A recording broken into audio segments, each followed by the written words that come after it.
الحمد لله رب العالمين والعاقبة للمتقين والصلاة والسلام على المرسلين أما بعد. கண்ணியத்திற்குரிய அல்லாஹ்வின் அடியார்களே, 5 வேளை தொழுகைகளை நாம் தொழுகின்றோம், குர்ஆனை ஓதுகின்றோம். குறிப்பாக தொழுகையை நீங்கள் எடுத்துக்கொள்ளுங்கள், தொழுகின்றோம். ஆனால் நபி ஸல்லல்லாஹு அலைஹி வஸல்லம் அவர்களுக்கு கிடைத்த தொழுகையில் அந்த ஆனந்தம், அந்த அமைதி, அந்த நிம்மதி ஏன் நமக்கு கிடைக்கவில்லை என்பதை நீங்கள் ஆராய்ந்து பார்த்தால் குர்ஆன் அதற்கு பதில் கொடுக்கின்றது. 2 விஷயங்களை நாம் எடுத்துக்கொள்ளாமலேயே தொழுகைக்கு வருகின்றோம். பின்பு கழற்றி விட வேண்டிய பல விஷயங்களை விடாமலேயே சுமந்து வருகின்றோம்.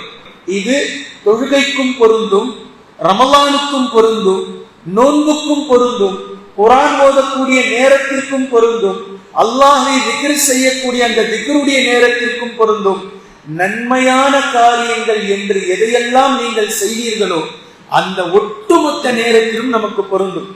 இப்போது சுமந்து கொண்டு ஒரு அடியார் பள்ளி வாசலுக்கோ அல்லது தன்னுடைய முசல்லாவிற்கோ தொழக்கூடிய நேரத்திற்கோ வரவேண்டிய அந்த 2 அல்லாஹு தஆலா இப்படி பேசுகின்றான். நம்பர் 1, கத் அஃப்லஹல் முஃமினூன், சூரத்துல் முஃமினூனுடைய முதல் வசனம். கத் அஃப்லஹல் முஃமினூன், முஃமின்கள் வெற்றி அடைந்து விட்டார்கள் என்று அல்லாஹு தஆலா துவங்குகின்றான். என்ன செய்ததினால் வெற்றி அடைந்தார்கள் என்றும் குர்ஆன் பல இடங்களில் பேசுகின்றது. ஆனால் இந்த இடத்தில் அல்லாஹு தஆலா முஃமின்களுடைய கேரக்டர் என்னன்னு சொல்லாமலேயே இந்தந்த கேரக்டர் அவர்களிடத்தில் இருப்பதினால் என்பதை பின்னாடி சொல்ல போறான். அதற்கு முன்னதாகவே அல்லாஹு தஆலா பேசிட்டான். கத் அஃப்லஹல் முஃமினூன், முஃமின்கள் வெற்றி அடைந்து விட்டார்கள். யாருப்பா அவங்க? வெற்றி அடைந்த அந்த முஃமின்கள் யார்?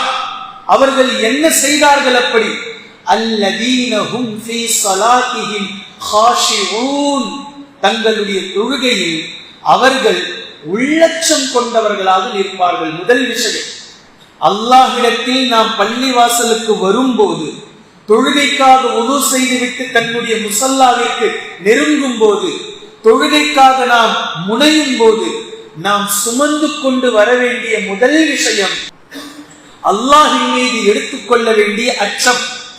மிக பிரதானமான விஷயம் இந்த விஷயம்.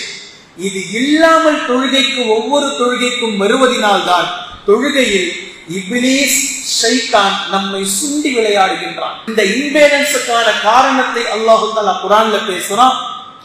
முஃமின்கள் தொழக்கூடியவர்கள் அல்லாஹு தஆலா பேசல, தொழக்கூடியவர்கள் என்று பேசாமல் அல்லாஹு தஆலா பேசுகின்றான். காஷிஊன், தங்களுடைய தொழுகையில் உள்ளச்சம் நிறைந்த தொழுகையாக இருக்கும். இதை அல்லாஹு தஆலா சூரத்துல் பக்ராவில் பேசுகின்றான். வ இன்னஹா லகபீரத்துன் இல்லா அலல் காஷிஈன், நிச்சயமாக இந்த தொழுகை பாரமாகத்தான் இருக்கும். அல்லாஹ்வே சொல்லிட்டான், தொழுகை பாரமாகத்தான் இருக்கும், சலிப்பு தட்டும், கடுப்பாதான் இருக்கும், கடுகடுக்கும், பயங்கர பிரச்சனை. தொழுகைனாலே பயங்கர இருக்கு. ஏன்? இல்லா அலல் காஷிஈன், காஷிஈன்களுக்கே தவிர என்று அல்லாஹ்வே சொல்லிட்டான். அப்ப எவர்களுடைய உள்ளத்தில் குஷூ, காஷிஈன்களாக அவர்கள் மாறிவிடுவார்களோ, அல்லாஹ்வினுடைய அச்சம் எவர்களுடைய உள்ளத்தில் குடிக்கொண்டு விடுமோ, தொழுகைக்கு வரும்போது அல்லாஹ்வினுடைய அச்சத்தை எடுத்துக்கொண்டு யார் பள்ளிக்குள் வருவார்களோ, தங்களுடைய முசல்லாவிற்குள் நிற்பதற்கு முன்னால் அல்லாஹ்வினுடைய அச்சத்தை சுமந்து கொண்டு எவர்கள் தொழுகையில் நிற்பார்களோ இவர்களுக்கு தொழுகை பஞ்சை போன்று இருக்கும். இவர்களுக்கு தொழுகை நீண்ட நேரம் நின்று இருப்பார்கள். எப்படி? 2-3 மணி நேரம் பேசிட்டு டைம் போனதே தெரியல என்று சொல்பவர்களை போன்று குஷூஓடு தொழக்கூடியவர்கள் தொழுது முடித்து விட்டு சொல்வார்கள், 3 மணி நேரம் போனதே தெரியல, கிராத்துல மூழ்கிட்டேன், தொழுகையில மூழ்கிட்டேன், சுஜூதுல மூழ்கிட்டேன், ருக்கூல மூழ்கிட்டேன், அல்லாஹ்வை தஸ்பீஹ் செய்வதில் மூழ்கிவிட்டேன், குர்ஆனை ஓதுவதில் மெய்மறந்து விட்டேன் என்று இந்த நிலையை நாம் அடைவது. எப்போ இந்த ஸ்தானத்துக்கு நாம போறது? இதுதான் சஹாபாக்களுடைய நிலையாக இருந்தது. இப்படித்தான் நபிமார்களுடைய நிலைகள் இருந்தது. இதுதான் அல்லாஹ்வின் தூதர் ஸல்லல்லாஹு அலைஹி வஸல்லம் அவர்களுடைய நிலையாக இருந்தது. இது முதலாவது. பின்பு இரண்டாவது நாம் எடுத்து வர வேண்டியது என்னவென்றால், மூசா அலைஹிஸ்ஸலாம் அவர்களுக்கு அல்லாஹ் தஆலா தூர் சினா மலை தூய பள்ளத்தாக்குக்கு அழைத்து தௌராத்தை கொடுத்து அல்லாஹு தஆலா பேசினானே, அந்த பேசக்கூடிய நேரத்தில் அல்லாஹு தஆலா சூரா தாஹாவில் பேசுகின்றான், இன்னனி அனல்லாஹ் லா இலாஹ இல்லா அன ஃபஅபுதுனி வ அகீமிஸ் ஸலாத லிதிக்ரி. தொழுகை என்னை நினைப்பதற்காக நீங்கள் தொழ வேண்டும். அல்லாஹ் தஆலா இரண்டாவது விஷயத்தை பேசுறான். தொழுகையில் குஷூஉக்கு பின்னால் ஒவ்வொரு முஃமினும் எடுக்க வேண்டிய விஷயம் தொழுகை அல்லாஹ்வை நினைப்பதற்காக. அல்லாஹ் தஆலா பேசுகின்றான், 24 மணி நேரத்தில் தொழுகைக்காக வரும்போது என்னுடைய நினைவில் மட்டும் இருங்கள். அல்லாஹ் அக்பர் என்று தக்பீருக்காக நீங்கள் கையை உயர்த்தும் போது உலகத்தினுடைய ஒட்டுமொத்த உறவுகளையும் துண்டித்து விடுங்கள். ரப்புல் ஆலமீன் பேசுகின்றான், வஅகிமிஸ் ஸலாத லிதிக்ரி. தொழுகை என்னை நினைப்பதற்காக, என்னுடைய நினைவை நீங்கள் உட்கொண்டிருக்கிறீர்கள் என்பதை நடைமுறைக்காக தொழுகையை நீங்கள் தொழுங்கள். ஆனால் இன்று பாதகம் என்ன? தொழுகையில் வந்ததற்கு பின்பு கூட ரப்புல் ஆலமீனுடைய நினைவில் இந்த சலாம் கொடுத்து முடிச்சதுமே மறு நிமிஷம் நம்மளுடைய சிந்தனை ஏற்கனவே தொழுகையில தன்னுடைய சிந்தனை இல்லை, அல்லாஹினுடைய நினைவு இல்லை என்பதனுடைய விளைவுதான் தொழுது முடிச்சதுமே பள்ளியை விட்டு கிளம்ப நினைக்கிறோம். அப்படி பள்ளியை விட்டு வெளியே கிளம்பும் போதாவது அல்லாஹ்வின் தூதர் ஸல்லல்லாஹு அலைஹி வஸல்லம் அவர்கள் துஆவை சொல்லி கொடுத்தாங்க, உன்னுடைய ஃபضலை தேடியவனாக நான் செல்கின்றேன். அதுவும் இல்லை. உள்ளே நுழையும் போதும் துஆ இல்லை, வெளியே கிளம்பும் போதும் துஆ இல்லை, எந்த விதமான விஷயங்களும் இல்லை என்பது போன்ற நிலையை தொழுகையை இந்த இரண்டை முதலில் நீங்கள் கொண்டு வாருங்கள். நம்பர் 1 குஷூ, அல்லாஹ்வினுடைய அச்சத்தை சுமந்தவர்களாக வாருங்கள். நம்பர் 2 அல்லாஹ்வினுடைய நினைவை சுமந்தவர்களாக வாருங்கள். இந்த இரண்டையும் கொண்டு வந்து முஸல்லாவில் நின்றால் இன்ஷா அல்லாஹ் அல்லாஹ் நாடினால் நபி ஸல்லல்லாஹு அலைஹி வஸல்லம் அவர்கள் எந்த நிலையை தொழுகையில் கண்டார்களோ, எந்த கண்குளிர்ச்சியை தொழுகையில் பெற்றார்களோ அந்த நிலையை இன்ஷா அல்லாஹ் நாமும் அடைவோம். இப்போ நமக்கு ரமலானுடைய நாட்களில் இருக்கிறோம், கழற்றிவிட வேண்டிய சிலதும் இருக்கின்றது. இந்த வருடமும் அல்லாஹ்வின் புறத்திலிருந்து அதே அருள்மழையை சுமந்து வந்திருக்கின்றது ரமலான். ஆனால் நாம் கழற்றி விட வேண்டியதை கழற்றாததினால், விட வேண்டியதை விடாததினால் முசீபத்தோடு ரமலானை நாம் அணுகுகின்றோம். ரமலான் அது பாட்டுக்கு இருக்கு, நாம் பெற வேண்டிய படிப்பினையை, எடுக்க வேண்டிய தக்வாவை நாம் எடுக்கவில்லை என்பதை நாம் புரிந்து கொள்ள வேண்டும். களை எடுக்க வேண்டிய விஷயங்கள் இருக்கின்றது. விவசாயம் செய்கின்றார்கள் மக்கள். விவசாயம் செய்யக்கூடிய நேரத்தில் ஒவ்வொரு நாளும் புழு பூச்சிகள் அரித்து விடாமல், செடி கொடிகளை தாவரவியல்களை அரித்து விடாமல் தினம் தினம் அதை பாதுகாக்க வேண்டும். எது இருந்தால் அந்த விவசாய நிலத்தை நாசம் செய்து விடுமோ அது போன்ற விஷயத்தை களை எடுத்துக்கொண்டே இருக்க வேண்டும். இதே போன்றுதான் ரமலானில் நாம் களை எடுக்க வேண்டிய விஷயம் இருக்கின்றது. தொழுகையில் நான் துவங்கினேன், எனக்கு நோக்கம் ரமலானை சொல்வது, நோன்பை பற்றி சொல்வது. இப்போ விட வேண்டிய, கழற்றி விட வேண்டிய, களை எடுக்க வேண்டிய விஷயத்தை ரமலானோடு ஒப்பிட்டு 7 அம்சங்களை நான் உவமையாக கூறுகின்றேன். இதை நீங்கள் உன்னிப்பாக எடுத்துக் கொள்ளுங்கள். நம்பர் 1, ரமலானை நாம் அணுகி இருக்கின்றோம். ரமலானுடைய முழுமையான பெனிஃபிட் நமக்கு கிடைக்கணும்னு சொல்லி நீங்க நினைச்சா, ரமலானுடைய முழுமையான கெப்பாசிட்டியை நான் அடைய வேண்டும் என்று நீங்கள் நினைத்தால், ரமலானுடைய முழுமையான தக்வாவை நான் எடுத்துக்கொள்ள வேண்டும் என்று நீங்கள் நினைத்தால், முதன்மையாக செய்ய வேண்டியது வீட்டில் இருக்கக்கூடிய டிவியினுடைய கனெக்ஷனை கட் பண்ணிருங்க. ரமலானுடைய மாசம், ஆனா நாடகம் ஓடிக்கிட்டே இருக்கு, சன் மியூசிக் ஓடிக்கிட்டே இருக்கு, பாடல்கள் ஓடிக்கிட்டே இருக்கு. ரமலானாவது ரமலான் அல்லாத மாதமாவது எந்த விதமான ஒரு உணர்வும் இல்லை, அது பாட்டுக்கு ஓடுது. சினிமா பாடல்கள் ஓடுது, பாடல்கள் ஓடிக்கொண்டிருக்கின்றது, சினிமா படங்கள் ஓடிக்கொண்டிருக்கின்றது. முழுக்க முழுக்க பொய்யான கற்பனைகள் எவர்கள் விடவில்லையோ அவருடைய நோன்பு அல்லாஹுக்கு எந்த விதமான தேவையும் இல்லை என்பதை அல்லாஹ்வின் தூதர் ஸல்லல்லாஹு அலைஹி வஸல்லம் அவர்கள் சொல்லி இருந்தும் கூட ரமலானுடைய மாதத்தில் டிவியை வைத்துக் கொண்டிருக்கிறோம். சில பேர் இப்படி சொல்வார்கள், தேவையானதை மட்டும் நாம் காண்கிறோம் என்று சொல்வார்கள். இந்த தேவையான விஷயத்திற்கு அவர்கள் கொடுக்கக்கூடிய அளவுகள் நான் 2ஆ பிரிக்கிறேன். ஒன்று உலக விஷயத்தில் தேவையானது, அதாவது நியூஸ் போன்ற விஷயங்கள். இப்போ நான் என்ன சொல்றேன், ரமலானுடைய ஒரு மாதம் எந்த நியூஸும் நமக்கு தெரியலனா நமக்கு எந்த பிரச்சனையும் இல்லை, விட்டுடுங்க, நியூஸையும் விட்டுருங்க, தேவையில்லை. ரமலானுடைய மாதம் இபாதத்துடைய மாதம். ரமலான்ல நாம் தௌபா செய்த இபாதத்தை கொண்டு இந்த மாதத்தை அலங்கரிக்க வேண்டிய தினத்தில் நாம் இருக்கிறோம். 11 மாதங்கள் எதை நாம் எடுத்தோமோ அதை கொண்டு அதை அல்லாஹ்விடத்தில் வெளிப்படுத்தி அல்லாஹ்விடத்தில் தொடர்போடு நெருங்கக்கூடிய நேரத்தில் நாம் இருக்கிறோம். எனவே இபாதத்துக்கான மாதம் ரமலானுடைய மாதம். டிவி என்பதில் பிரயோஜனமான விஷயம் என்று எதை நீங்கள் சொல்வீர்களோ அதிலிருந்தும் வெளியே வந்து விடுங்கள். அல்ஹம்துலில்லாஹ், அதை விட்டு விடுங்கள். நம்பர் 1, மார்க்க ரீதியான விஷயத்தை இரண்டாவது காட்டுவார்கள். அது என்னன்னா பயான். பயானை சஹருடைய நேரத்தில் கொண்டு வருவார்கள். சஹருடைய நேரத்தில் பயானை போட்டுட்டு தான் சஹர் செய்யறோம். குர்ஆனுடைய வசனம் சொல்லுகின்றது சஹருடைய நேரம். இப்ப பயான் கேட்டுக்கிட்டு சஹர் செய்யறது பாவம், தப்பு அப்படிலாம் நான் சொல்ல வரல. நான் என்ன சொல்ல வரேன்றதை தெளிவாக புரிந்து கொள்ளுங்கள். சஹருடைய நேரத்தை கொடுத்த ரப்புல் ஆலமீன் சஹருடைய நேரத்தை எப்படி பயன்படுத்தினால் சிறப்பு என்பதையும் ரப்பே பேசினான். வபில் அஸ்ஹாரி ஹும் யஸ்தக்ஃபிரூன். சஹருடைய நேரம் இஸ்திக்ஃபார் செய்வதற்கான நேரம், பாவ மன்னிப்பை தேடுவதற்கான நேரம். இப்போ நமக்கு நோன்புடைய காலத்தில் சஹருடைய நேரத்தில் 2 விஷயங்கள் இருக்கின்றது.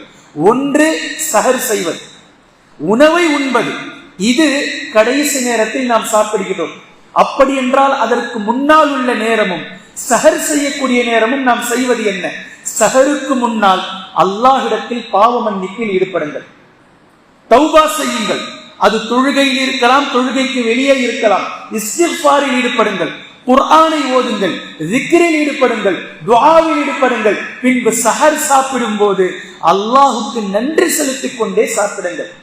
சஹருடைய நேரத்தில் நாம் செய்ய வேண்டியதும் இதுதான், பாவ மன்னிப்பு. பாவ மன்னிப்பு சஹருடைய நேரத்தை பற்றி அல்லாஹு தஆலா குர்ஆனில் பேசுகின்றான்.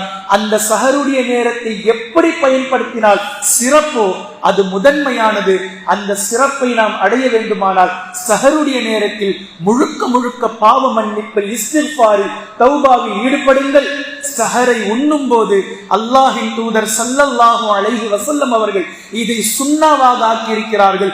யூதர்களுக்கு மாற்றம் செய்யும்படி இதை ஆக்கியிருக்கிறார்கள் என்ற நிலையில் சஹரில் நீங்கள் ஈடுபடுங்கள். இது முதன்மையான விஷயம்.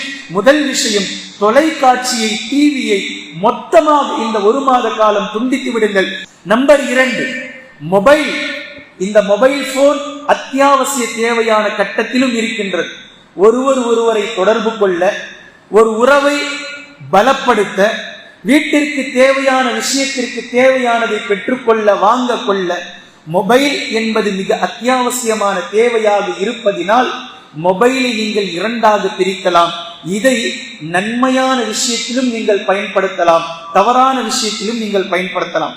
இப்போ இந்த 2க்குள்ளாக நான் வரல, உங்களுக்குள்ளாகவே நான் விடுகின்றேன். நான் என்னுடைய மொபைலை அல்லாஹு தஆலா ஹலாலாக எதை எனக்கு அனுமதித்திருக்கின்றானோ அதற்கு மாத்திரம்தான் நான் பயன்படுத்துகின்றேன்.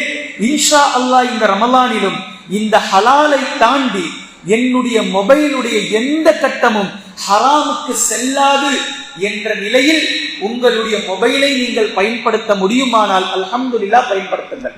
அல்லாஹ்வின் தூதர் ஸல்லல்லாஹு அலைஹி வஸல்லம் அவர்கள் சொல்லியதை போன்று ஒவ்வொரு மனிதர்களிடத்திலும் ஒரு ஷைத்தான் இருக்கின்றான் என்று சொன்ன நேரத்தில் சஹாபி ஒருவர் கேட்டார், அல்லாஹ்வின் தூதரே, உங்களிடத்திலும் ஷைத்தான் இருக்கின்றானா? ஆம் இருக்கின்றான். வலாக்கின் அஸ்லம, ஆனால் அவன் முஸ்லிமாகி விட்டான், எனக்கு கட்டுப்பட்டு விட்டான் என்று சொன்னார்கள். இதே போன்று உங்களுடைய முஸ்லிமை, உங்களுடைய மொபைலை முஸ்லிமாக்கிக் கொள்ளுங்கள். இதுல ஹராம் இருக்கக்கூடாது. நீங்கள் பயன்படுத்துவது மொபைல் உங்களுடைய கட்டுப்பாட்டுக்குள் இருக்க வேண்டும். நீங்கள் மொபைலுடைய கட்டுப்பாட்டுக்குள் செல்லக்கூடாது. இப்ப 2வது நிலை என்னவென்றால், நான் பலவீனமானவன். பயப்பட வேண்டாம். பலவீனமான ஈமான் எல்லோருக்கும் இருக்கின்றது. நான் பலவீனமானவன், நன்மையை நாடி மொபைலுக்குள் செல்வேன். திடீரென்று வரக்கூடிய விளம்பரத்தில் இருந்து அப்படியே ரூட் மாறி எங்கேயோ போயிடும் என்னுடைய சிந்தனை என்று இருக்குமானால் இது உங்களுடைய பாவத்திற்கான காரணி. இதை எடுத்து தூரமாக வைத்து விடுங்கள். சில நேரம் ரமலான் என்பதையே நான் மறந்து விடுவேன், நான் நோன்பாளி என்றதையே மறந்து விடுவேன். திடீர்னு ரீல்ஸுக்குள்ள போயிடுவேன். 10 நிமிஷம் கழிச்சு திடீர்னு ஞான உதயம் வந்துடும். அதுக்கு பிறகுதான் நான் மீண்டு வருவேன். இந்த நிலை நமக்கு இருக்குமானால் மொபைலை எடுத்து தூரமா வச்சுறதே சிறந்தது. எல்லாம் புரிஞ்சுக்குங்க. ஏன்? நோன்பை இது வீணாக்கிவிடும், நம்முடைய தக்குவாவை இது நாசம் செய்துவிடும், நம்முடைய குஷூவை இது நாசம் செய்துவிடும். ரீல்ஸ், யூடியூப் போன்ற இந்த விஷயத்திலிருந்து தயவு செய்து வெளியே வந்து விடுங்கள். இந்த மொபைல் என்று சொல்லும் போது எல்லாவற்றையும் நீங்கள் எடுத்துக் கொள்ளுங்கள். தேவைக்கு உபயோகத்தை தவிர, உபயோகிப்பதை தவிர ஃபேஸ்புக், மற்ற இன்ஸ்டா ரீல்ஸ், யூடியூப் போன்ற விஷயங்கள், இதில் தவறானதை நாம் செலுத்துவோம் என்று இருந்தால் அதிலிருந்து வெளியே வந்து விடுங்கள். இல்லை, ஹலாலுக்கு நான் வரையறை வைத்திருக்கிறேன், என்னுடைய கட்டுப்பாடு இருக்கின்றது, ஒரு நாளும் ஹலாலில் இருந்து நான் வெளியே செல்ல மாட்டேன் என்று வலுவான ஈமான் இருந்தால் அல்ஹம்துலில்லாஹ் நீங்கள் பயன்படுத்திக் கொள்ளுங்கள். இது இரண்டாவது. மூன்றாவது மிக முக்கியமான விஷயம், கெட்ட நண்பர்களை கழற்றி விட்டு விடுங்கள். தயவு செய்து கெட்ட நண்பர்கள், இப்போ டிவியில இருந்து வெளியே வந்ததற்கு பிறகு, மொபைல்ல இருந்து வெளியே வந்ததற்கு பிறகு லைவ்ல இருப்பாங்க. இதே மாதிரி இந்த டிவியும் மொபைலும் என்ன செய்யுமோ இது லைவ்ல நடக்கும். நோன்பு வைக்க மாட்டாங்க, இப்போ உங்களையும் கெடுப்பார்கள். தொழமாட்டார்கள், உங்களையும் கெடுப்பார்கள். நீங்க தொழுகைக்காக செல்ல வேண்டும் என்று நினைப்பீர்கள், அவர்கள் கடை தெருவுக்கு அழைப்பார்கள். நன்மையான விஷயத்தை எவர் ஏவுவாரோ அவருக்கு பக்கத்தில் இருங்கள். நல்ல நண்பர்களுக்கு மத்தியில் இருக்கல். முழுக்க அல்லாஹோடு உங்களுடைய தொடர்பை ஆக்கிக் கொள்ளுங்கள். அல்லாஹினுடைய நினைவை யார் உங்களுக்கு நினைவூட்டுவாரோ அவரோடு நீங்கள் இருந்து கொள்ளுங்கள். யார் அல்லாஹினுடைய நினைவை விட்டு உங்களை தூரமாக்குவாரோ, வீணானவற்றை பேசி உங்களை இழுப்பாரோ, வீணானதின் பக்கம் உங்களை கொண்டு செல்வாரோ, தயவு செய்து கெட்ட நண்பர்களை கழற்றி வைத்து விடுங்கள். குர்ஆன் மிக ஆழமாக இதை பற்றி எச்சரிக்கை செய்கின்றது.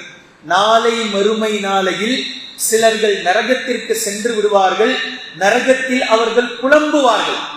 வேதனை அவர்களுக்கு அதிகரிக்கப்படும் போது அந்த வேதனையை தாங்கிக் கொள்ள முடியாமல் அவர்கள் புலம்புவார்கள். அப்போது அவர்களுடைய புலம்பல் எப்படி இருக்கும்? இன்னாரோடு நான் சேராமல் இருந்திருக்க வேண்டுமே. ஃப்ரெண்ட்ஷிப்பை பத்தி பேசுவாங்க. இளைஞர்கள் கவனமாக இருக்க வேண்டும், பெண்கள் மிக கவனமாக இருக்க வேண்டும். போன் பண்ணி என்ன சமைச்சன்றதில் துவங்கி அப்படியே போய் சால்லா என்ன, சஹருக்கு என்ன, இஃப்தாருக்கு என்ன, நைட்டு எத்தனை மணிக்கு தூங்கின, சஹருக்கு எத்தனை மணிக்கு எந்திரிச்ச, தேவையில்லை. உங்களுக்கு கிடைக்கக்கூடிய ஓய்வு நேரத்தை இல்மை எடுப்பதற்காக நீங்கள் பயன்படுத்துங்கள். ரமலானில் குர்ஆனோடு உங்களுடைய தொடர்பை ஏற்படுத்துங்கள், இஸ்திக்ஃபாரோடு உங்களுடைய தொடர்பை ஏற்படுத்துங்கள், அல்லாஹோடு உங்களுடைய தொடர்பை ஏற்படுத்துங்கள். தேவையில்லாமல் வெட்டித்தனமான பேச்சுக்களுக்கு தயவு செய்து விட்டுவிடுங்கள். இதை விட வேண்டுமானால் கெட்ட நண்பர்களை கழற்றி விட்டு விடுங்கள். நாளை மறுமை நாளையில் நரகத்தில் கொண்டு போய் சேர்ப்பார்கள். இந்த கெட்ட நண்பர்கள் நரகத்திற்கு சென்று அல்லாஹு தஆலா அதை வர்ணித்து பேசுகின்றான். அவர்கள் புலம்புவார்கள், என்னை நரகத்தில் கொண்டு வந்து சேர்த்து விட்டான் என்ற கைசேதத்தில். பொதுவாகவே ஒரு மனிதன் வருத்தத்தில் இருக்கும் போது, கைசேதத்தில் இருக்கும் போது கன்னத்தில் கையை ஊண்டிக்கொண்டு நகம் கடிப்பது வழக்கம். இப்படி நகத்தை கடிப்பாங்க. பார்க்கிறவங்க கப்பலா கவுந்துச்சு அப்படின்னு சொல்லி கேட்கறது வழக்கம். இப்போ வருத்தப்பட்டு கைசேதத்தில் இருப்பவர்கள் நகம் கடிப்பது வழக்கம். அல்லாஹு தஆலா இதை அப்படியே பேசி காட்டுகின்றான். நாளை மறுமையில் கெட்ட நண்பர்களால் வழிகட்டு நரகத்திற்கு சென்றதற்கு பின்னால் வேதனை தங்களுக்கு அதிகமாவதை பார்த்து புலம்பிவிட்டு நகத்தை கடித்துக் கொண்டே வந்து தங்களுடைய விரல்களை அவர்கள் கடித்துக் கொள்வார்கள். யாரு? இந்த உலகத்தில் கெட்ட நண்பர்களாக வழிகட்டு போய் நரகத்திற்கு சென்று நரகத்தில் வேதனை அனுபவிப்பவர்கள் நகங்களை கடித்து அப்படியே சென்று தங்களுடைய விரல்களை கடித்துக் கொள்வார்கள் என்று அல்லாஹு தஆலா பேசுகின்றான். இது மூன்றாவது. நான்காவது, தேவையில்லாத வீண் விளையாட்டுகளை விட வேண்டும். அல்லாஹ்வின் தூதர் ஸல்லல்லாஹு அலைஹி வஸல்லம் அவர்கள் நோன்பை பற்றி அநேக ஹதீஸ்களை பேசியிருக்கிறார்கள். இதில் குறிப்பிட்ட ஒரு சில ஹதீஸ்களில் இப்படி பேசுகின்றார்கள்: யாரேனும் உங்களை நீங்கள் நோன்பில் இருக்கக்கூடிய நேரத்தில் சண்டைக்காக அழைத்தால் நான் நோன்பாளி என்று சொல்லிவிடுங்கள். உங்களை யாராவது திட்டினால் நான் நோன்பாளி என்று சொல்லிவிடுங்கள். பதிலுக்கு சண்டைக்கு போகாதீங்க. உங்களை யாராவது தர்க்கத்துக்கு, விவாதத்திற்கு, வாதத்திற்கு அழைத்தால் நான் நோன்பாளி என்று சொல்லிவிடுங்கள். இதே நேரத்தில் இன்னும் எச்சரிக்கையாக அல்லாஹ்வின் தூதர் ஸல்லல்லாஹு அலைஹி வஸல்லம் அவர்கள் கூறுகிறார்கள், எவருடைய நோன்பில் வீணான விஷயத்தை விட்டுவிடவில்லையோ, எதுவெல்லாம் இஸ்லாம் வீண் என்று சொல்லியிருக்கின்றதோ ஒட்டுமொத்தமான பொழுதுபோக்கு அம்சங்களையும் அதை எடுத்துக்கொள்ளும். ஒட்டுமொத்தமான பொழுதுபோக்கு அம்சங்களை எவர் ரமலானில் நோன்பில் விட்டுவிடவில்லையோ அவருடைய பசித்திருத்தலும் அவருடைய தாகித்து இருத்தலும் அல்லாஹுக்கு எந்த தேவையும் இல்லை என்று சொல்லிவிட்டார்கள் அல்லாஹ்வின் தூதர் ஸல்லல்லாஹு அலைஹி வஸல்லம் அவர்கள். நோன்பு வைத்துக் கொண்டு, இதுல ரொம்ப கவலையான விஷயம் என்னவென்றால், நோன்பு இல்லாத காலங்களை விட நோன்புடைய காலங்களில் கேரம் போர்டு விளையாடுவதும் செஸ் விளையாடுவதையும் நீங்கள் அதிகமாக பார்க்கலாம். அல்லாஹ்வின் தூதர் ஸல்லல்லாஹு அலைஹி வஸல்லம் அவர்கள் ஷத்ரஞ்சா என்று சொல்லிவிட்டார்கள். கட்டம் போட்டு விரலை கொண்டு சுண்டி விளையாடக்கூடிய விளையாட்டில் கை வைப்பவன் பன்றி இறைச்சியில் கை வைப்பவனை போன்றவனாவான் என்ற ஹதீஸை நம்மால் பார்க்க முடிகின்றது. உடற்பயிற்சிக்காக உடல் தேவைக்காக ஒருவர் விளையாடினால் அது வேற. வாலிபால், ஃபுட்பால், கிரிக்கெட் உடற்பயிற்சிக்காக விளையாடுவது என்பது வேறு. ஒரு இடத்தில் அமர்ந்து கொண்டு ராஜா ராணி விளையாடுவது, சீட்டு குலுக்கி போட்டு விளையாடுவது, சீட்டு விளையாடுவது, தாயக்கட்டையை உருட்டுறது, லூடோவை உருட்டுறது, இது போன்ற விளையாட்டுகள் இஸ்லாம் வன்மையாக கண்டித்து தடை செய்திருக்கிறது. எனவே நான்காவதாக நாம் கழற்றி விட வேண்டிய மிக முக்கியமான அம்சம் வீணான பொழுதுபோக்குகளை, வீண் விளையாட்டுகளை, வீணான வார்த்தைகளை, வீணாக நாம் டைம் ஸ்பெண்ட் பண்ணுவது என்னெல்லாம் இருக்கின்றதோ ஒட்டு மொத்தத்தையும் இந்த ரமலானில் நாம் விட்டுவிட வேண்டும். ஐந்தாவது மிக முக்கியமான விஷயம், உணவு என்ற பெயரில் ரமலான் அல்லாத மாதத்தில் நாம் சாப்பிடுவதை விட நோன்பு என்றும் சஹர் என்றும் இஃப்தார் என்றும் குறைத்து கொண்டதை போன்று ஆக்கிக்கொண்டு நோன்பில் அளவுக்கு அதிகமாக சாப்பிடக்கூடியவர்களாகவே பெரும்பான்மையான மக்களில் நாம் இருக்கிறோம். தவறில்லை, சாப்பிடுங்கள். ஆனால் நான் சொல்ல வரக்கூடிய இந்த விஷயம் என்னவென்றால், அல்லாஹுக்காக வீண் விரயம் செய்து விடாதீர்கள். வீண் விரயம் செய்து விடாதீர்கள்.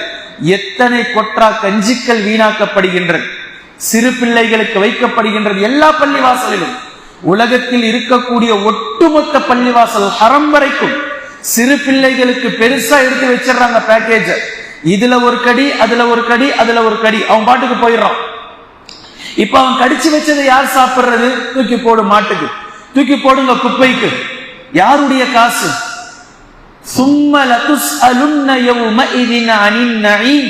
உங்களுக்கு வழங்கப்பட்ட அருட்கொடைகளை பற்றி நீங்கள் கேள்வி கேட்கப்படுவீர்கள் நாளை மறுமை நாளை. பதில் சொல்ல வேண்டாமா? இப்ப இந்த உணவு வீண் விரயம் இஃப்தாரிலே சுப்ஹானல்லாஹ், தயவு செய்து ஒவ்வொரு பள்ளி வாசலிலும் முதலில் சாப்பிடக்கூடியவர் அதை பொறுப்பில் எடுக்க வேண்டும். அவங்க பார்த்துப்பாங்க, இவங்க பார்த்துப்பாங்க, இவங்க பார்த்துப்பாங்க. நீங்கள் சாப்பிடுகிறீர்கள், உங்களுடைய உணவுக்கு நீங்கள் பொறுப்பு. உங்களுக்கு முன்னால் கொற்றாவில் இருக்கக்கூடிய கஞ்சிக்கு நீங்கள் பொறுப்பு. உங்களுடைய தட்டில் இருக்கக்கூடிய வடைக்கும் சமோசாவுக்கும் பேரித்த பழத்திற்கும் நீங்கள் பொறுப்பு. முடியுமான அளவிற்கு இதுதான் உங்களுக்கு முடியும். ஆனால் இத்தனை வருஷங்களா நீங்க சாப்பிடுறீங்க, இவ்வளவுதான் முடியும் அப்படின்னு தெரியுதுன்னா, ஆனா அதற்கு மேலாக அங்கு வைக்கப்பட்டிருக்கிறது என்றால், தயவு செய்து நீங்கள் வாய் வைப்பதற்கு முன்னால், நீங்கள் அதில் கை வைப்பதற்கு முன்னால் அதை எடுத்து நிர்வாகத்தினத்தில் சொல்ல அதை ஷேர் பண்ணிருங்க. எனக்கு இவ்வளவு போதும். போன்ற இஃப்தார்களுடைய நிலைமைகள் உணவை வைத்து எடை போடக்கூடிய நிலைக்கு சென்று விட்டார்கள் முஸ்லிம்களுடைய சமூகம். இப்ப தக்வா எங்க போச்சு? பகல் ஃபுல்லா ஏன் நாம் உணவை விட்டு தூரமாக இருந்தோம்? நஃப்ஸை கட்டுப்படுத்த, நம்முடைய உள்ளத்தை தஸ்கியா, உள்ளத்தை கட்டுப்படுத்த. ரப்பே, என்னுடைய ஹலாலான உணவாக இருந்த போதிலும் நான் இதை உனக்காக தொடாமல் இருக்கிறேன், உனக்காக நான் அந்த உணவின் பக்கம் நெருங்காமல் இருக்கிறேன் என்று கட்டுப்படுத்திய கட்டுப்படுதல் மீண்டும் இஃப்தாருடைய நேரம் வரும்போது எங்கு என்னென்ன ஐட்டம் தருகின்றார்கள், எந்தெந்த பள்ளிவாசலில் என்னென்ன விஷயங்கள் வைக்கப்படுகின்றது என்பதை வைத்து இஃப்தாருக்கு எங்கு செல்வது என்று தீர்மானிக்கப்படுகிறது என்றால் என்ன நோன்பு நம்மில் மாற்றத்தை ஏற்படுத்தியது? பசித்திருந்த இந்த 13 மணி நேரம் எந்த தக்வாவை நமக்கு கொண்டு வந்தது? எதை நாம் பயிற்சி எடுத்தோம்? எதை நாம் தர்பியத்தாக எடுத்தோம்? இப்ப நம்மளுடைய நோன்பு எங்க கொண்டுட்டு போய் வச்சிட்டு இருக்கு பாத்தீங்களா? இப்ப இப்லீஸ், ஷைத்தான் எங்க கொண்டுட்டு போய் நம்மளை கெடுக்கிறான் பாருங்க. இப்படி உணவுக்காக செல்வது ஒரு புறம் என்றால், வீண் விரயத்தினுடைய உச்சத்திற்கு சென்று இருக்கின்றோம். ரமலானுடைய மாதத்தில், ரமலான் வீண் விரயத்திற்கான மாதம் அல்ல, ரமலான் அல்லாஹ்வினுடைய ரஹ்மத்தை கொண்டு வந்த மாதம். அதை சிந்தாமல் சிதறாமல் ஏந்தக்கூடிய பொறுப்பில் நாம் இருக்கிறோம். ஆனால் அல்லாஹு தஆலா அளவுக்கு அதிகமாக நம் மீது சொரிந்த அருளை தூக்கி எறிந்தவர்களாக இருக்கின்றோம் வீண் விரயத்தை கொண்டு. ஷைத்தான் விரயம் செய்பவன், ஷைத்தான் விரயம் செய்பவன். அல்லாஹ்வின் தூதர் ஸல்லல்லாஹு அலைஹி வஸல்லம் அவர்கள் கூறினார்கள், உங்களுடைய உணவில் எந்த பருக்கையில் பரக்கத் இருக்கிறதோ அதை தான் ஷைத்தான் தட்டி விடுவான் என்று கூறினார்கள். நல்லா ஞாபகம் வைங்க, எந்த பருக்கையில் பரக்கத் இருக்கிறதோ அதை ஷைத்தான் தட்டி விடுவான். இன்று வீட்டுல 4 பேர் சாப்பிட்டா, 4 பேர் ஒன்றாக அமர்ந்து சாப்பிட்டால், சாப்பிட்டு முடிச்சதுக்கு அப்புறம் 4 பேருடைய தட்டை பாருங்கள், 4 பேருடைய தட்டையும் நீங்கள் பாருங்கள் எப்படி இருக்கிறது என்று. ஒருத்தருடைய தட்டுல 10 பருக்கை, அவ்வளவும் பரக்கத்துடைய பருக்கை, அவ்வளவு ஷைத்தான் உங்ககிட்ட இருந்து தட்டிட்டான், முடிஞ்சு போச்சு. பின்பு அடுத்தவர்களுடைய தட்டு 25 பருக்க, இன்னொருத்தருடைய தட்டு 50 பருக்கைகள், இன்னொருத்தருடைய தட்டு 100 பருக்கைகள். தட்டுக்கு கீழே கொஞ்சம், தட்டுக்கு மேல கொஞ்சம், கை கழுவியதற்கு பின்னால் அந்த உணவு பருக்கைகள், எத்தனை எத்தனை பருக்கைகள். இவ்வளவும் அந்த வீடு 4 பேருடைய பரக்கத் நிறைந்த உணவை ஷைத்தான் தட்டி விட்டிருக்கின்றான் என்பதை நம்மால் புரிந்து கொள்ள முடிகின்றது. எனவே இதில் கவனமாக இருக்க வேண்டும். தட்டை வழித்து சாப்பிடுங்கள், பிள்ளைகளுக்கும் அதை சொல்லிக் கொடுங்கள். கண்ணியத்திற்குரிய அல்லாஹ்வின் அடியார்களே, உணவுகள் மலிந்து கிடக்கின்றது வீட்டில். அரிசி மூட்டை, பருப்பு, சர்க்கரை, என்ன தேவையோ ஒட்டுமொத்தமும் ஒரு மாதத்திற்கு தேவையான ஸ்டோர் நம்மளுடைய வீட்டுல இருக்கு. உணவினுடைய அருமை தெரியல, உணவினுடைய மகிமை தெரியல. ரப்புல் ஆலமீன் நம் மீது சொரிந்திருக்கக்கூடிய இந்த அருள் நமக்கு புரியல. உணவுடைய விஷயத்தில் அல்லாஹ்வை அஞ்சிக் கொள்ளுங்கள். தயவு செய்து விரயத்திற்கு சென்று விடாதீர்கள். இன்னல் முபத்விரீன கானு இஹ்வான ஷைத்தான், நிச்சயமாக விரயம் செய்பவர்கள் ஷைத்தானின் சகோதரர்கள் ஆவார்கள். இரத்த பந்தம், அல்லாஹ் தஆலா சகோதரன் சொல்லிட்டான், பிளட் ரிலேஷன். ஷைத்தானுக்கு நாளை மறுமை நாளையில் என்ன தண்டனை இருக்கின்றதோ, சகோதரனுக்கு என்ன பாக பிரிவினையோ தண்டனையில் அந்த தண்டனை கிடைக்கும். வகான ஷைத்தானு லிரப்பிஹி கஃபூரா, நிச்சயமாக ஷைத்தான் அவனுடைய ரப்புக்கு நன்றி கொன்றவனாக இருக்கின்றான், காஃபிராக அவன் இருக்கின்றான். அவனுக்கு கூட்டாளி ஆயிடாதீங்க விரயம் செய்வதில். எனவே தயவு செய்து விரயம் செய்து விடாதீர்கள். அல்லாஹு தஆலா இதை உபதேசிக்கின்றான். குலு வஷ்ரபு வலா துஸ்ரிஃபு, உண்ணுங்கள், பருகுங்கள், விரயம் செய்யாதீர்கள். எனவே கண்ணியத்திற்குரிய அல்லாஹ்வின் அடியார்களே, ரமலானுடைய மாதத்தில் தயவு செய்து எது தங்களுக்கு தேவையோ, எவ்வளவு தேவையோ அவ்வளவு சமைத்துக் கொள்ளுங்கள். மீதமானதை தயவு செய்து அந்த நேரத்திலேயே உங்களுக்கு தேவையானதை வைத்துக் கொண்டு அடுத்தவர்களுக்கு அதை கொடுத்து விடுங்கள். தேவையானவர்கள் நிறைய பேர் உலகத்துல இருக்கிறாங்க. வெறுமனே அரிசியை வைத்து கஞ்சி காய்ச்சி ஒரு நாளைக்கு 2 வேளை அதே கஞ்சியை காலையும் மாலையும் சாப்பிடக்கூடியவர்கள் இருக்கிறார்கள். ஒரே ஒரு வேளை கஞ்சி காய்ச்சி காலையில காய்ச்சினா அதுவே இரவு நேரத்திற்கும் அதே கஞ்சி தான் இரவுக்கும். இப்படியும் இதே இந்திய நாட்டில் வாழ்ந்து கொண்டிருக்கிறார்கள். இவர்களையெல்லாம் மனதில் வைத்து தங்களுடைய சஹரில், தங்களுடைய இஃப்தாரில், தங்களுடைய இரவுடைய விஷயத்தில், இரவு உணவுடைய விஷயத்தில் தயவு செய்து விரயம் இல்லாமல் தேவையானதை சாப்பிடுங்கள். தேவையில்லாமல் கொஞ்சம் இருந்தாலும் தயவு செய்து அதை அடுத்தவர்களுக்கு கொடுத்து விடுங்கள். உணவினுடைய விஷயத்தில் ரமலானில் விரயம் இல்லாமல் பார்த்துக் கொள்ளுங்கள். இது 5வது. 6வது மிக முக்கியமான விஷயம், ரமலானில் நோன்பு என்று சொல்லிக்கொண்டு அளவுக்கு அதிகமாக தூங்குவதை நம்மில் வழக்கமாக நாம் வைத்திருக்கின்றோம். அளவுக்கு அதிகமான தூக்கம். சில பேர் ஃபஜ்ர் தொழுதுட்டு தூங்கினா லுஹர் வரைக்கும், மறுபடியும் லுஹருக்கு பின்னால் உறங்கினால் அசர் வரைக்கும், மறுபடியும் அசர்ல இருந்து கொஞ்சம் அப்படியே உலாத்திட்டு அப்புறம் இஃப்தார், அதுக்கப்புறம் அப்படியே மகரிப், அதுக்கப்புறம் இஷாவுக்கு பின்னாடி மறுபடியும் தூக்கம். முடிஞ்சு போச்சு. என்ன நோன்பு, என்ன நோன்பு, என்ன சிரமத்தை நாம் சகித்தோம். சஹாபாக்கள் நோன்பு வைத்துக் கொண்டு பத்ரினுடைய போர்க்களத்தில் நின்றார்கள். போர், நோன்பு. சஹருக்கு அதே பேரித்த பழம் நீர், இஃப்தாருக்கு அதே ஒரு பேரித்த பழம் நீர், அவ்வளவுதான். போர்க்களம். ரமலான் கடந்தது, போர்க்களத்தில் கடந்தார்கள். ரமலான் கடந்தது, பயணத்தில் கடந்தார்கள். ரமலான் கடந்தது, எண்ணற்ற பலதரப்பட்ட சிக்கல்களை கொண்டு கடந்தார்கள். நோன்பு அவர்களை எந்த விதமான ரொட்டீனையும் அவர்களுக்கு மாற்றவில்லை, ரெஸ்ட் என்று.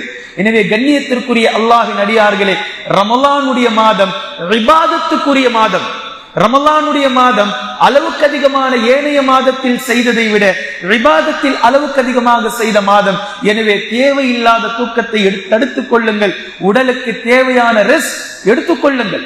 ஆரோக்கியத்திற்கு தேவையான தூக்கத்தை எடுத்துக் கொள்ளுங்கள்.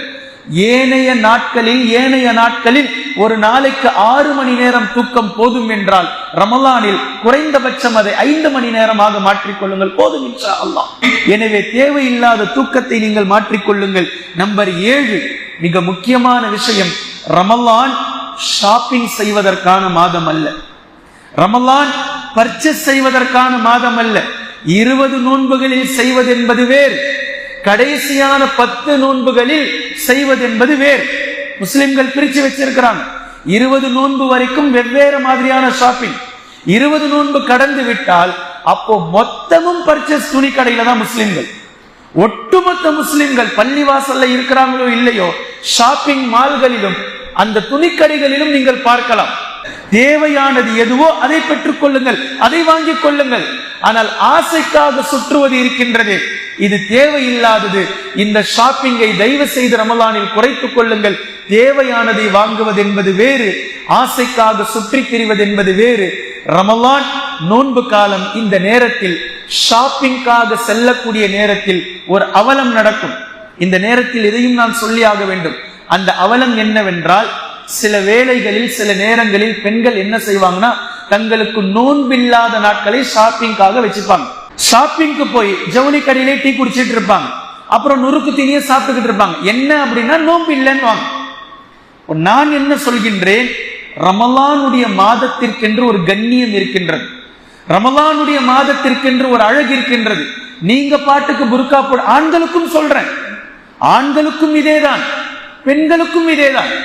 2 பேருக்கும் நான் சொல்வது, சில நேரங்களில் இவர் பயணத்தில் இருக்கிறேன்னு சொல்லி நோன்பை விடுவார். பயணத்தில் இருக்கிறேன் என்று நோன்பை நீங்கள் விட்டாலும் உங்களுடைய உண்ணுதலும் குடிபானங்களும் அது தனிமையில் மறைவாக இருக்கட்டும். உண்மையாகவே பயணத்திற்காக நீங்கள் நோன்பை இஸ்லாம் விடுவதற்கு அனுமதி வழங்கி இருக்கின்றது என்ற அடிப்படையில் சரியாக உங்களுடைய பயணம் தொலைதூர பயணம், அதற்காக நீங்கள் நோன்பை விட்டீர்கள் என்று இஸ்லாம் அங்கீகரித்தாலும், உங்களுடைய பயணத்தில் உங்களுடைய உணவையும் உங்களுடைய தாகம் தீர்க்கக்கூடிய இந்த பானத்தையும் மக்களுக்கு முன்னால் செய்யாதீர்கள். அது கண்ணிய குறைவு, அது அசிங்கம், அது ஒரு மாதிரியான பேணுதல் குறைவு. மக்களுக்கு முன்னால் முஸ்லிம்களில் சிலரும் முஸ்லிம் அல்லாதவர்களும் உங்களை பார்ப்பார்கள். பாரு ரமலான் மாசத்துல என்ன பண்ணிக்கிட்டு இருக்காங்க பாரு. அவர்களுக்கு தெரியாது நீங்க என்ன நிலையில இருக்கிறீங்க, என்ன மனநிலையில இருக்கிறீங்க என்பது தெரியாது. சில நேரங்களில் முஸ்லிம் அல்லாதவர்கள் கூட பாய்மார்கள் நோன்பு வைக்காம ஜூஸ் கடையில் நிற்கிறாங்க, இவங்க எல்லாம் நோன்பு வைக்காத குரூப் போல பேசுவார்கள். அவர்களுக்கு தெரியாது என்ன நிலை, என்ன விஷயம் என்று தெரியாது. எனவே நோன்பு இல்லாத காலங்களிலும் உங்களுடைய உணவை உங்களுடைய வீட்டில் நீங்கள் எடுத்துக் கொள்ளுங்கள். தயவு செய்து கடை தெருக்களில் வெளியே சென்று, ஹோட்டல்களில், ஜூஸ் கடைகளில் வெளியே சென்று எடுத்துக் கொள்ளாதீர்கள். இது மிகவும் ஒரு ஒழுங்கீனம். இது ரமலான் மாதத்தினுடைய மாண்பை, மதிப்பை மக்களுக்கு முன்னால் குறைக்க துவங்கிவிடும். எனவே இது போன்ற காரியங்களில் ஈடுபடாதீர்கள். இதே போன்று சஹரினுடைய ஒரு அவல நிலை இருக்கின்றது. சஹரினுடைய முடிவு நேரம் ஹதீஸின் அடிப்படையில் அல்லாஹ்வின் தூதர் ஸல்லல்லாஹு அலைஹி வஸல்லம் அவர்கள் கூறினார்கள், பிலால் ரலியல்லாஹு அன்ஹு அவர்களுடைய பாங்கு உங்களை சஹர் உணவு உண்பதை விட்டு தடுக்க வேண்டாம். அப்துல்லா இப்னு உம்மி மக்தூம் அவர்கள் பாங்கு சொன்னால் உங்களுடைய சஹரை நீங்கள் நிறுத்திக் கொள்ளுங்கள் என்று கூறினார்கள். நல்லா விளங்கிக்கணும், நபி ஸல்லல்லாஹு அலைஹி வஸல்லம் அவர்களுடைய காலகட்டத்தில் தஹஜ்ஜுத்துக்கும் பாங்கு சொல்லப்பட்டு வந்தது. இது சுன்னா, நாம விட்டுட்டோம். சில நேரங்களில் காபால சொல்றாங்க, இப்பவும் சொல்லிக்கிட்டு இருக்காங்கன்னு நினைக்கிறேன், சரியா தெரியல. மக்கால ஹரம்ல இந்த பழக்கம் இருக்குது. இது ஒரு அழகான சுன்னா. 6 வேளை பாங்கு, தஹஜ்ஜுத்துக்கும் பாங்கு சொல்லணும். இப்ப இது நம்மளுடைய வழக்கத்துல விடுபட்டுருச்சு. இப்ப ஃபஜ்ருடைய பாங்கு, அப்ப நபி அவர்களுடைய காலகட்டத்தில் சஹருடைய தஹஜ்ஜுத்துடைய பாங்கை யாரு சொல்லுவாங்க அப்படின்னா பிலால் ரலியல்லாஹு அன்ஹு சொல்லுவாங்க.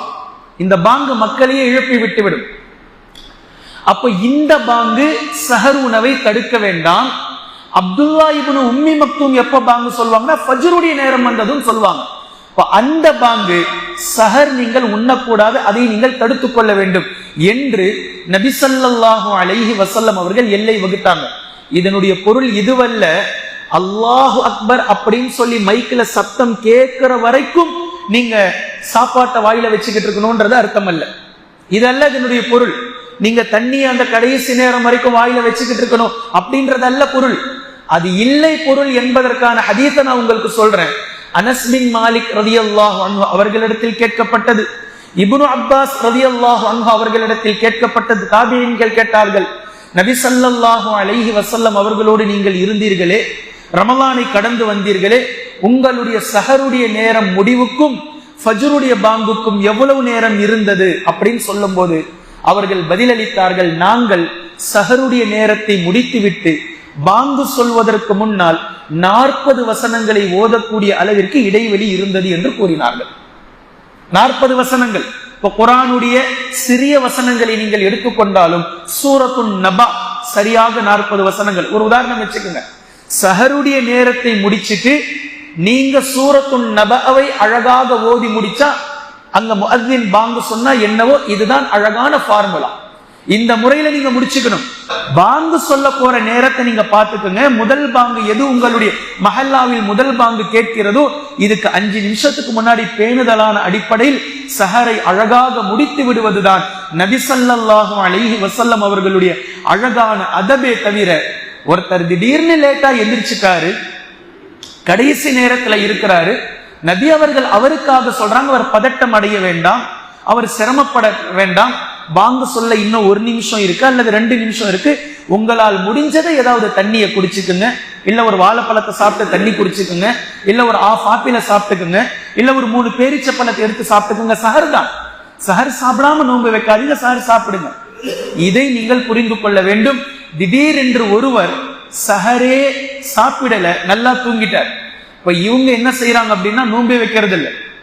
சில பேரு சஹர் சாப்பிடாமல் தூங்கிட்டோன்றதுனால நபி அவர்கள் சஹர் செய்ய தானே சொன்னாங்க, நான் சஹர் செய்யாம தூங்கிட்டேன், லேட்டா எந்திரிச்சிட்டேன், ஃபஜ்ருடைய நேரத்துல தான் எந்திரிச்சேன், அதனால நான் நோன்பே வைக்கல. அப்படியெல்லாம் இல்லை. ஃபர்லான நோன்பு நீங்கள் சஹர் செய்யாவிட்டாலும் அப்படியே நீங்க கண்டினியூ பண்ணுங்க, எந்த பாதிப்பும் இல்லை. நோன்புக்கும் எந்த பாதிப்பும் இல்லை, உடலுக்கும் எந்த ஒன்னும் நம்ம சாவ மாட்டோம், தாராளமாக நல்லா இருக்கும், ஒன்னும் ஆகாது. இன்னும் சொல்ல போனால் சஹருடைய நேரத்தில் நீங்கள் வயிறு முட்டை சாப்பிட்டு அந்த நேரத்தில் நீங்க பிரச்சனையானதை விட சஹரே செய்யாததனால் உங்களுக்கு நல்லா தான் இருக்கும், ஒரு பிரச்சனையும் இல்லை. ஃபர்லான நோன்பை அப்படித்தான் வைக்க வேண்டும். என்றாவது ஒரு நாள் சஹருடைய நேரத்தை நீங்க மிஸ் பண்ணி நீங்க தூங்கிட்டீங்க, ஃபஜ்ருடைய நேரத்தை எந்திரிக்கிறீங்க, டைம் பார் ஆயிடுச்சு அப்படின்னா ஃபஜ்ரை உது செய்து விட்டு நீங்கள் தொழுங்கள், நோன்பை அப்படியே கண்டினியூ பண்ணுங்க, சஹர் சாப்பிட வேண்டியதில்லை என்பதை நினைவில் வைத்துக் கொள்ளுங்கள். அதே நேரத்தில் நீங்கள் தஹஜ்ஜுக்கு எழுந்தால் உங்களுடைய தொழுகையை தொழுதுவிட்டு பாவ மன்னிப்பு துஆவிலே ஈடுபடுங்கள், சஹரை சாப்பிடுங்கள். பாங்கு சொல்வதற்கு 5 நிமிடத்திற்கு முன்னால் உங்களுடைய சஹரை அழகான முறையில் முடித்துக் கொள்ளுங்கள். இதுதான் அதபு, இதுதான் பேணுதல், இதுதான் நபி ஸல்லல்லாஹு அலைஹி வஸல்லம் அவர்களுடைய அழகான வழிகாட்டல் என்பதை நீங்கள் விளங்கிக் கொள்ளுங்கள். எனவே 7 விஷயத்தை நாம் சொல்லி இருக்கின்றோம். இந்த 7ஐயும் ரமலானிலே நாம் கழற்றி விட்டுவிட வேண்டும். டிவி, மொபைல், கெட்ட நண்பர்கள், உணவினுடைய வீண் விரயம், தேவையில்லாத வீண் விளையாட்டுக்கள், தேவையில்லாத தூக்கம், தேவையில்லாத ஷாப்பிங், இவை அத்தனையும் இந்த 7 விஷயத்தையும் ரமலானில் நோன்பில் கழற்றி விட்டு விடுங்கள். இன்ஷா அல்லாஹ் ரமலானை நோன்பை அல்லாஹுக்காக அணுகுங்கள். அல்லாஹு தாலா அதில் அருள் செய்வான், அல்லாஹு தாலா அதில் பரக்கத்து செய்வான். அல்லாஹினுடைய அருள் வளத்திற்கு சொந்தக்காரர்களாக நாம் ஆவோம். குர்ஆனையும் ஹதீஸையும் தெளிவாக விளங்கக்கூடிய நன்மக்களாகவும் அதை நடைமுறைப்படுத்தக்கூடிய மக்களாகவும் அல்லாஹ் நம்மை ஆக்குவானாக. சுப்ஹானக்கல்லாஹும்ம வபிஹம்திக அஷ்ஹது அல்லா இலாஹ இல்லா அன்த அஸ்தக்ஃபிருக வ அத்தூபு இலைக்.